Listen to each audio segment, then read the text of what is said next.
इथे मी एका कढईमध्ये 1 चमचा तेल घेतलंय। तेल चांगलं कडकडीत गरम झाल्यानंतर त्यात आपल्याला मोहरी टाकून घ्यायची आहे। मोहरी अगदी चांगली तडतडू द्यायची, नाहीतर मग मोहरी थोडीशी कडवट लागते। मोहरी तडतडली की त्यात जिरं टाकायचंय, थोडंसं हिंग टाकून घेतलंय। आता याच्यात आपल्याला एक वाटण टाकून घ्यायचंय। 2 हिरव्या मिरच्या आणि 4-5 लसणाच्या पाकळ्या मिक्सरमधनं वाटून घेतल्या। हे वाटण आता या तेलामध्ये टाकून घेतलं। आता अगदी मिनिटभर आपल्याला हे वाटण या तेलात परतून घ्यायचंय, खूप जास्त वेळ लागत नाही। हे पहा, वाटण छान परतून झालेलं आहे। आता याच्यात अर्धा चमचा हळद टाकून घेतली। त्यानंतर तुम्हाला हवं तर इथे तुम्ही गरम मसाला सुद्धा ॲड करू शकता। त्यानंतर इथे मी दुधी भोपळ्याच्या फोडी टाकून घेतल्या आहेत। तर मी दुधी भोपळा कधीही साल काढून चिरत नाही, मी तसंच दुधी भोपळा चिरून घेतलेला आहे। मध्यम आकाराच्या फोडी याच्या बनवून घेतल्या। आता हा दुधी भोपळा या तेलामध्ये किंवा या फोडणीमध्ये चांगला परतून घ्यायचा। 2-3 मिनिटं हा दुधी भोपळा तेलामध्ये चांगला परतून घेतल्यानंतर इथे मी थोडंसं पाणी टाकून घेणार आहे। पण तुम्ही जर ही भाजी जाड कढईत बनवत असाल किंवा नॉनस्टिक कढईमध्ये बनवत असाल तर पाणी टाकण्याची गरज पडणार नाही, वाफेवरच हा दुधी भोपळा खूप छान शिजतो। तर मी इथे अगदी थोडंसं म्हणजे 1 मोठा चमचा भरेल एवढं पाणी टाकून घेतलं। चवीपुरता मीठ टाकून घेतलं आणि आता हे सगळं छान एकजीव करून घेतलं। त्यानंतर झाकण ठेवून मंद गॅसवरती ही भाजी मी 5 ते 7 मिनिटं शिजवून घेणार आहे किंवा ही भाजी शिजेल तिथपर्यंत शिजवून घेणार आहे। हे पहा, भाजी छान शिजलेली आहे।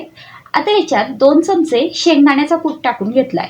शेंगदाण्याच्या कुटाऐवजी आपण खोबऱ्याचा बारीक किस असतो तो भाजून त्याचं वाटण सुद्धा टाकू शकतो।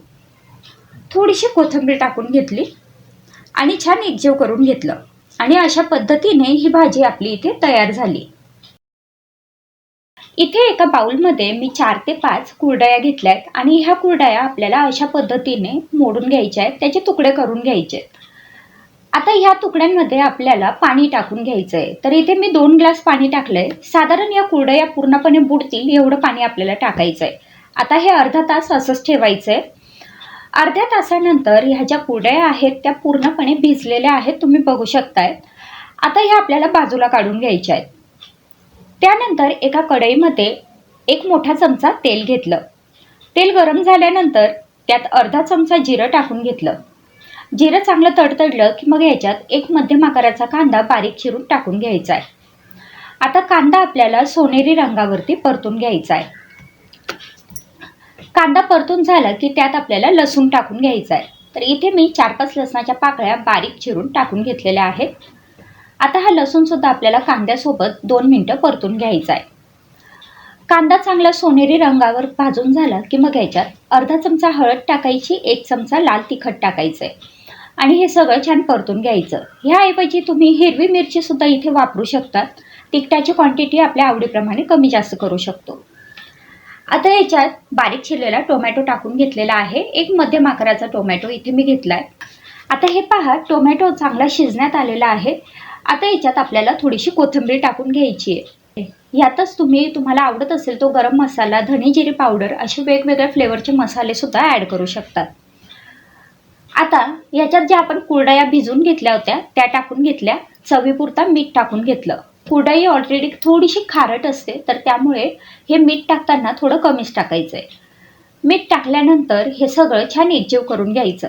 गॅसची फ्लेम मध्यम किंवा कमी ठेवायची आणि हे सगळं छान एकजीव करून घ्यायचं।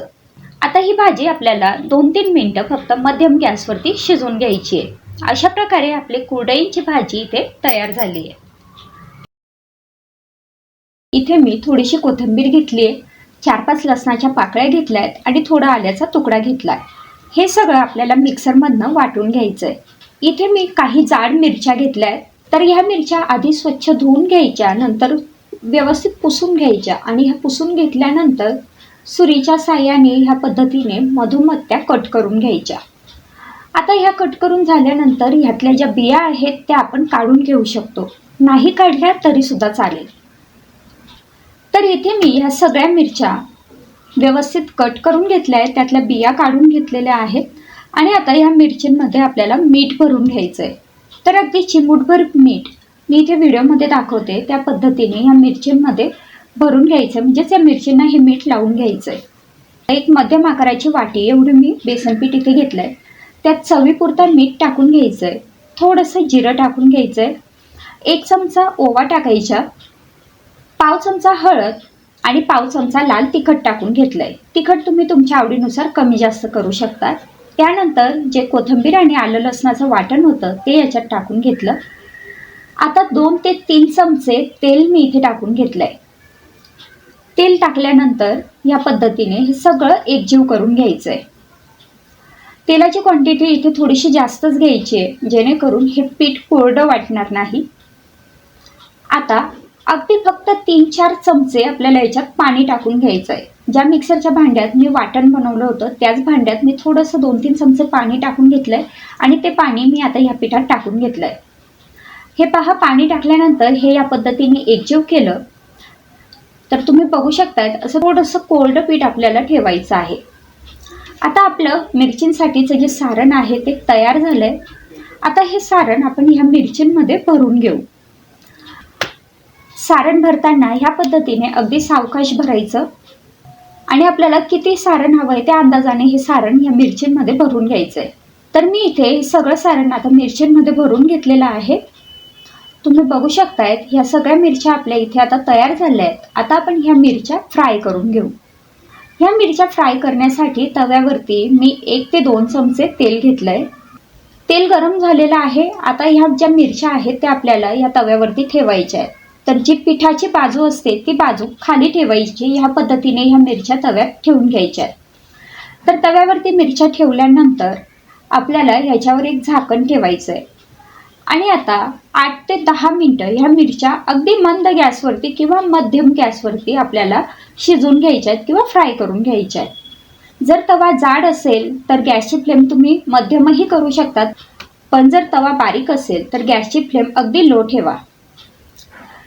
साधारण 8-10 मिनिटानंतर मी हे झाकण उघडलं आणि ह्या मिरच्या अशा पद्धतीने पलटून घेतल्या, जेणेकरून मागच्या बाजूने सुद्धा या छान फ्राय होतील. आता ह्या बाजूने मी 5 मिनिटं ह्या मिरच्या पुन्हा फ्राय करून घेतल्या. तर अशा पद्धतीने ह्या आपल्या अस्सल खानदेशी चवीच्या भरल्या मिरच्या किंवा पीठ भरून मिरची इथे तयार झाली आहे. ही मिरची खाताना थोडीशी कुस्करायची आणि वरून तेल टाकून खायची, खूप छान लागते. मी एका मिक्सरच्या भांड्यात अर्धी वाटी शेंगदाण्याचा कूट घेतला आहे. हा थोडासा जाडसर असा कूट आहे. त्यानंतर याच्यात 2 चमचे खोबऱ्याचा किस टाकून घेतला आहे. पोहे खाण्याचा चमचा असतो त्याचं माप आपण घ्यायचं आहे. 1 चमचा तीळ, 4-5 लसणाच्या पाकळ्या, त्यानंतर अर्धा चमचा जिरं टाकून घेतलं आहे, पाव चमचा हळद टाकून घेतली आहे, अर्धा ते 1 चमचा काश्मीरी लाल तिखट किंवा बॅडगी मिरची पावडर टाकायची आहे, अर्धा चमचा गरम मसाला, अर्धा चमचा धने पावडर, त्यासोबतच एका हिरवी मिरचीचे 2 काप करून मी इथे टाकून घेतलेत आणि थोडीशी कोथिंबीर टाकून घेतली आहे. आता हे आपल्याला मिक्सरमधनं थोडंसं अर्धवट असं वाटून घ्यायचं आहे. तर हे पहा, वाटण इथे तयार झालं आहे. आता याच्यात आपल्याला चवीपुरता मीठ टाकून घ्यायचं आहे. मीठ सुरुवातीलाच टाकलं तरीसुद्धा चालेल. मीठ टाकून घेतल्यानंतर पुन्हा हे एकदा वाटून घेते. हे पहा, आता हे जे वाटण आहे हे असं थोडंसं ओलसर झालेलं आहे, याला छान तेल सुटलं आहे. आता आपलं हे वाटण तयार झालं आहे. आता इथे मी साधारण 100 ग्रॅम एवढ्या भेंडी घेतलेल्या आहेत आणि त्या अशा मधोमध चिरून घेतल्या आहेत, जेणेकरून त्याच्यात आपण मसाला भरू शकू. मोठी भेंडी असेल तर भेंडीचे 2 काप करायचे आणि छोटी असेल तर एकच राहू दिली तरी चालेल. त्यानंतर या भेंडीमध्ये आपण जो मसाला तयार करून घेतलेला आहे किंवा जे वाटण बनवून घेतलं आहे ते वाटण याच्यात अशा पद्धतीने भरून घ्यायचं आहे. हे पहा, मी इथे आता सगळ्या भेंडींमध्ये हे वाटण भरून घेते. हे वाटण भेंडीमध्ये भरायला थोडासा वेळ लागतो, पण ही भेंडीची भाजी चवीला खूप छान अशी लागते. त्यामुळे कधीतरी बनवायला खरंच हे खूप छान असं ऑप्शन आहे. तर हे पहा, या सगळ्या भेंडी मी इथे भरून घेतलेल्या आहेत. आता एका कढईमध्ये 1 मोठा चमचा तेल गरम करायला ठेवलं. ह्या भाजीसाठी थोडं जास्त तेल लागतं. तेल गरम झाल्यानंतर त्यात अर्धा चमचा मोहरी टाकून घेतली. मोहरी चांगली तडतडू द्यायची. आता मोहरी छान तडतडली की त्यात पाव चमचा जिरं टाकून घेतलं आहे. जिरं आपण वाटणात पण टाकलं होतं, त्यामुळे आता इथे थोडं कमी जिरं टाकलं आहे. जिरं मोहरी तडतडल्यानंतर आपण ज्या भेंडी भरून घेतलेल्या होत्या त्या या तेलामध्ये ठेवून घ्यायच्या आहेत. पण ह्या तेलात ह्या भेंडी ठेवताना मसाल्याचा जो भाग आहे तो वरच्या दिशेने येईल अशा प्रकारे ठेवायच्या. अशी एखादी पसरट कढई असेल किंवा पसरट पॅन असेल तर तो तुम्ही या भाजीसाठी वापरू शकतात. शक्यतोवर जाडबुडाचं भांडं वापरा. आता या सगळ्या भेंडी मी इथे या कढईमध्ये ठेवून घेतल्या आहेत. आता कढईवरती एक झाकण ठेवायचं आणि 5 मिनटं मंद गॅसवरती ह्या भेंडी शिजवून घ्यायच्या. हे पहा, 5 मिनटानंतर आपल्या भेंडी आता जवळपास अर्धवट अशा शिजलेल्या आहेत.